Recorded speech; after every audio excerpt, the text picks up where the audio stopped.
I just learned the coolest thing about Jesus in the book of Hebrews, and it's so cool, but it's so simple, so give me a minute and a half to share it with you. I was thinking about how the Psalms say that the Lord is close to the brokenhearted, right? Then I was thinking about how Matthew 11:28 through 29, Jesus says, "Take my yoke upon you and learn from me because my yoke is easy and my burden's light." For reference, when he says, "Take my yoke upon you," this is a yoke. It's the wooden piece that goes around the neck of two different cows. Those two cows are now walking in the same direction because they're in the same yoke, right? This is also why Paul says to not be unequally yoked. Anyways, I was thinking about this, and I was thinking about how when we take Jesus's yoke upon us, we have a piece that's around our neck, he's got a piece around his neck, and it's connected with a wooden crossbar. And I was thinking about this, and I was like, wow, so no matter what we're going through, Jesus is walking not just alongside us, but with us. We're in the same yoke, right? And then I read Hebrews 4:15, which says, "We do not have a high priest who's unable to sympathize with our weaknesses, but one who in every respect has been tempted as we are, yet he's without sin." So Jesus understands your weaknesses with temptation because he was tempted too. Now here's where my point comes in.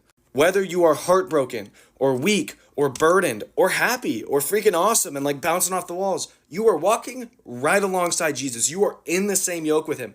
It's not some like Jesus is always with you like basic message. What I'm literally saying is if you have taken up the yoke of Jesus, you are walking not just alongside, you are literally walking together. So when you suffer, he's suffering with you. And when you're happy, he's happy with you. And when you're reading the word, he's reading the word with you. You're in the same yoke, bro. It's so easy as Christians to forget how often Jesus is with us, but if we actually take his yoke upon us, now obviously it's symbolic language. It's not like he's standing next to me with a yoke on his neck and I got an invisible one around mine. But the point is he's literally always walking alongside us. When you're depressed, Jesus is with you in the yoke. When you're in love with someone, Jesus is with you in the yoke.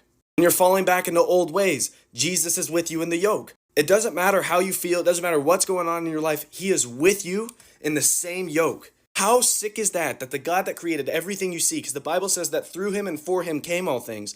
How sick is that the dude who created everything you can see, if you look out your window right now, is in the same yoke with you. And no matter what you go through, he's sharing a yoke. Don't take for granted that you literally walk alongside Jesus every day if you have taken his yoke upon you. And just remember that his yoke is easy and his burden is light. God bless.